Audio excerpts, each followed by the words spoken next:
Alright, so welcome back to Melanin and Medicine. It's your girl Rita, and I'm here with another video for you guys today. This video is going to be about my personal top 5 things that I think you should know before you start medical school. As you may know, I just finished my first year of med school.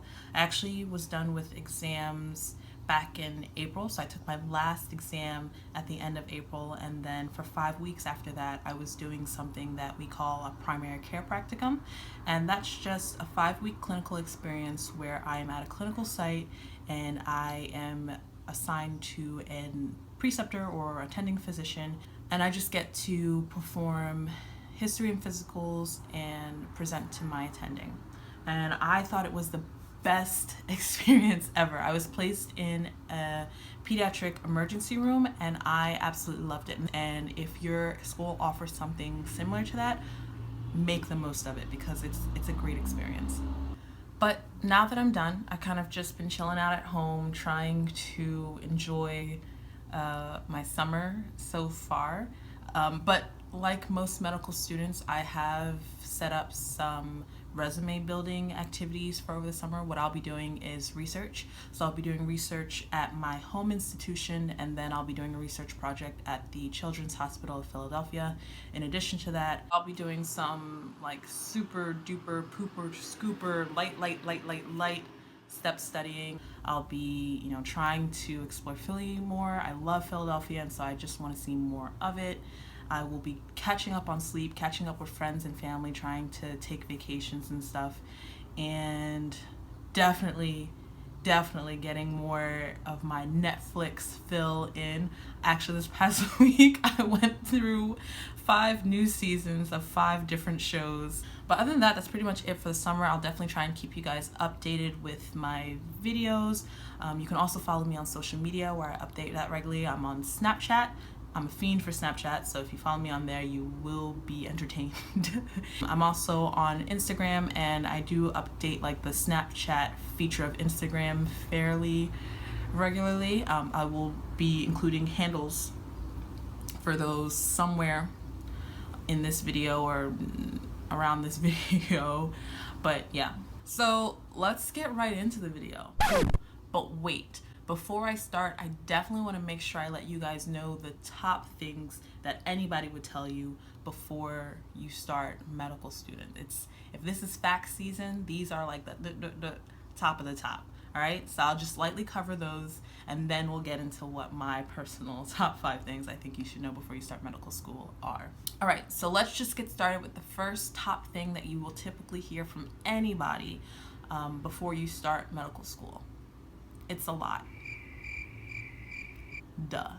I mean, the volume is just crazy, and you will hear that from anybody. They like to use that analogy, drinking water out of a fire hose, and they're not kidding. But the way to stay successful in medical school, given that, is that you just have to make sure that you are never letting yourself get behind, and that you are accessing the resources that are made available to you and that work for you, and really capitalizing on that. The next thing that you typically hear is that you don't need to buy books.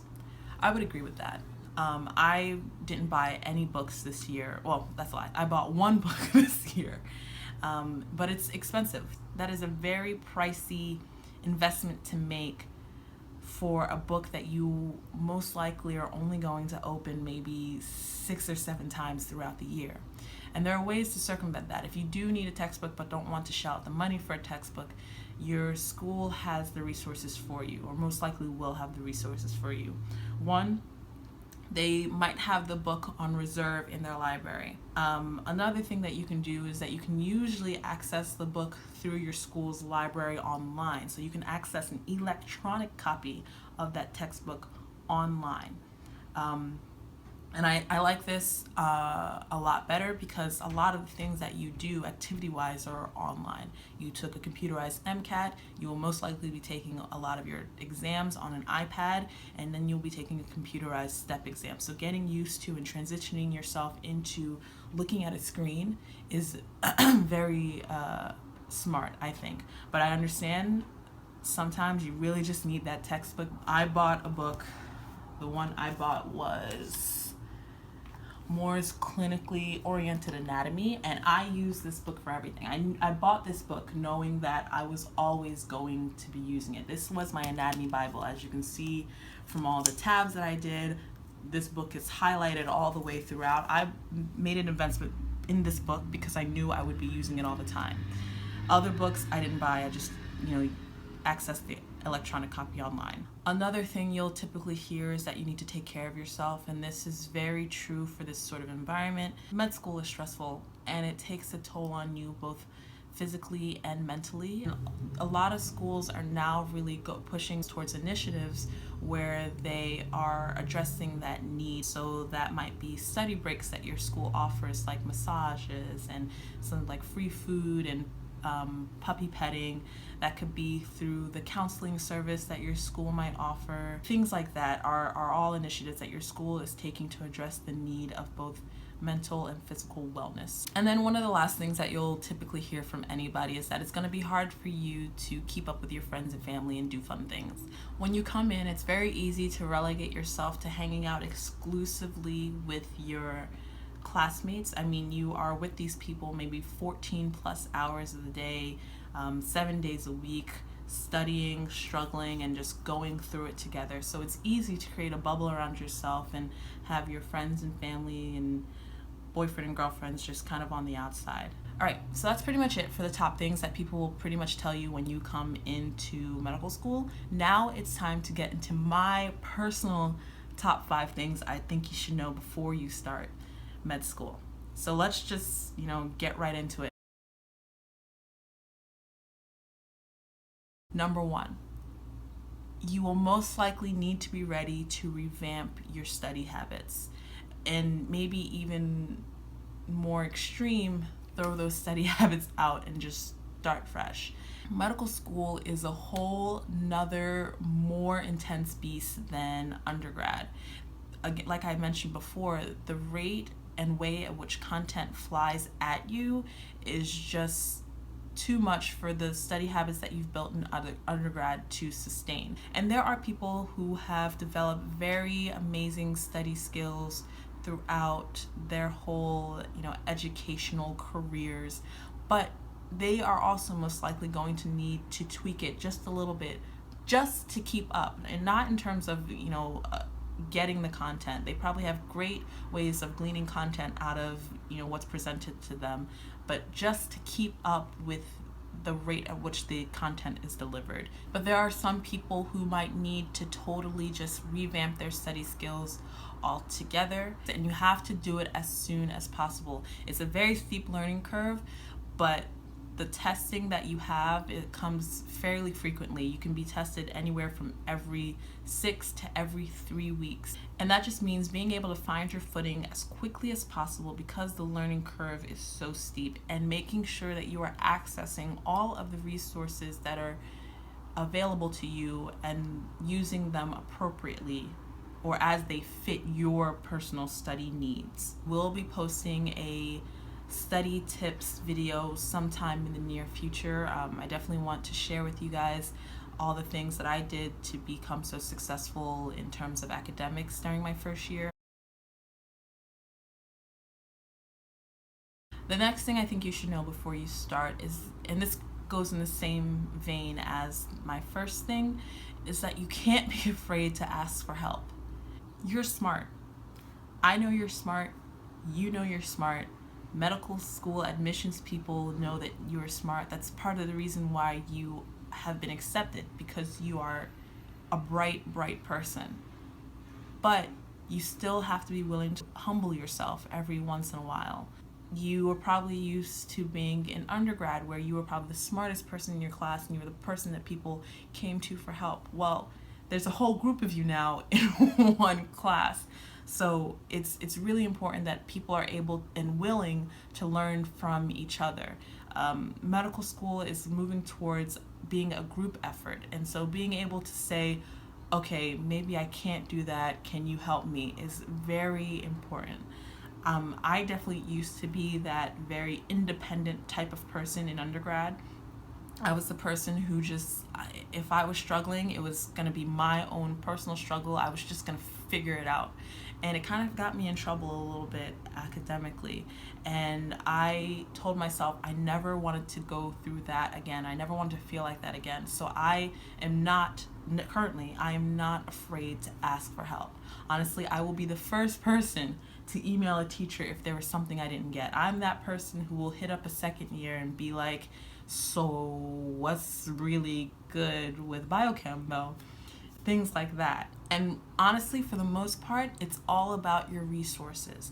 What is available to you? If you are going to a good school, and this is something, if you are watching and you're somebody who is applying to med schools right now and you're on the interview trail, it is so important that you are asking about the academic support that is available. If your school is a good school, they have academic resources out the wazoo.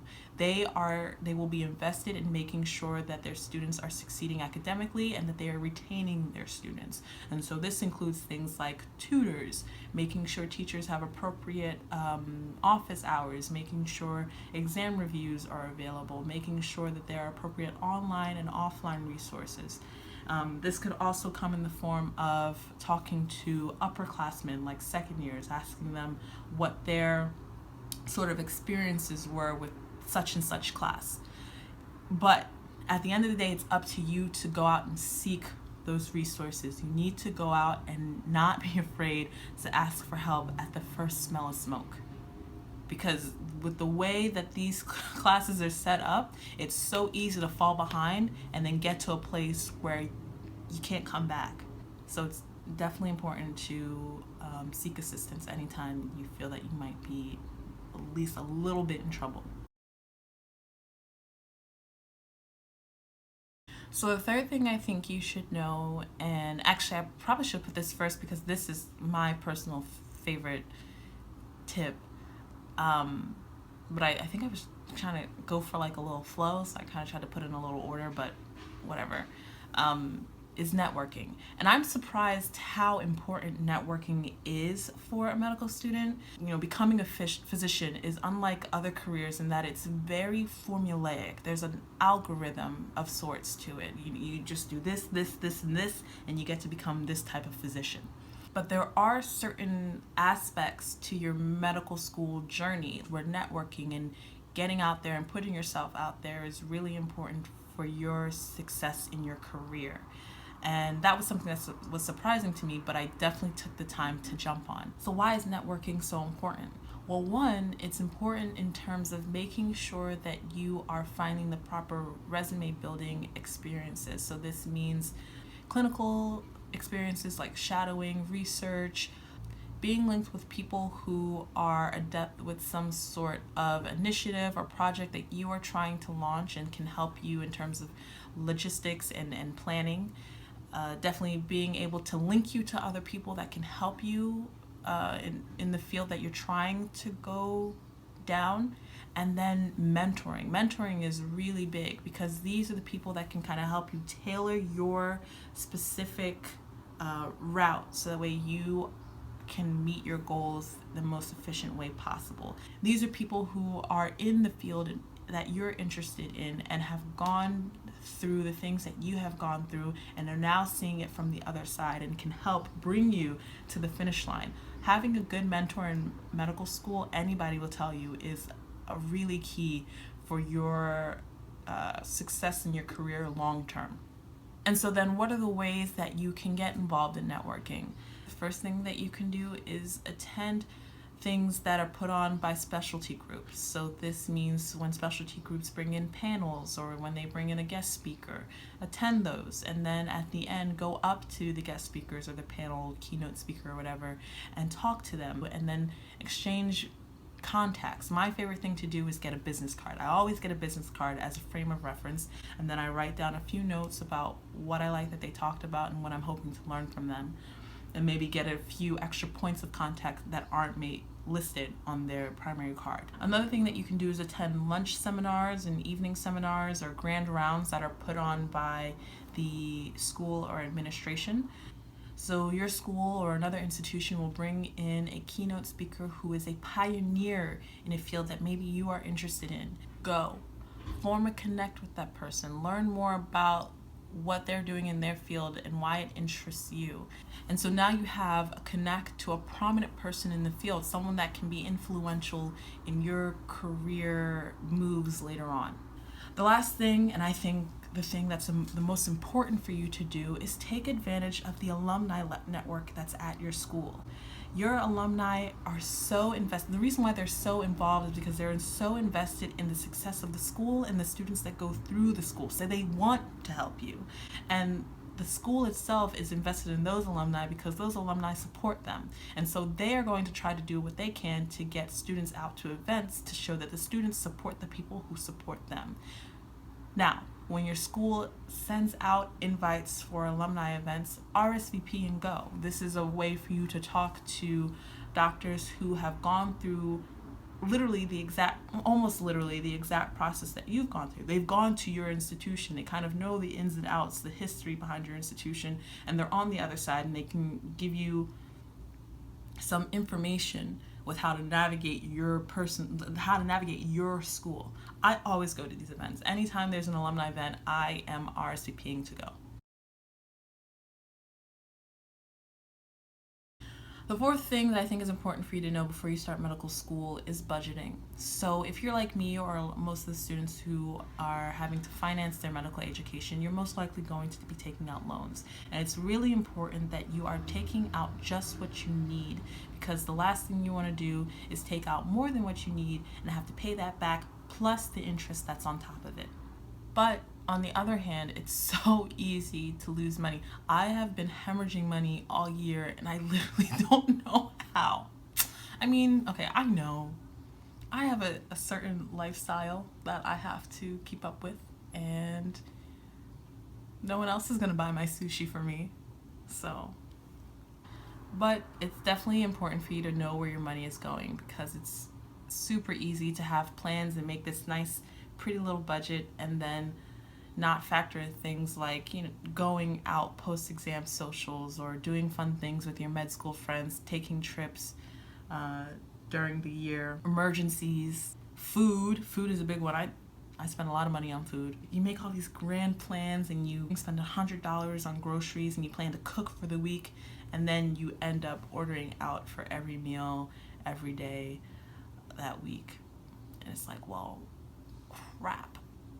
My advice would be to get in contact with a financial planner. Some schools have a financial planner on staff. I know ours does, and he is the best. He not only helps you plan for right there and right now what you need to take out that year, but he helps you plan for all 4 years and beyond, because things happen. You meet the love of your life, you guys get married, pop out a few babies, and now you have to plan for a family. And he helps us do that, and that's what a financial planner should do. Not a financial aid advisor, but a financial planner. Those are two different people. So if your school has one, make sure you are utilizing that person. And if your school doesn't have one, try and get a hold of one, or just do your own research online to kind of get the best practice or pro tips in terms of financial advising. The last thing I think is super important to know before you start medical school is food. And I mean food as in how to get food. One of the skills you will develop, and you won't even know that you've developed it, it'll be just a skill that just blossoms out of you like a flower, is how to forage and ferret for food, because it's hard out here.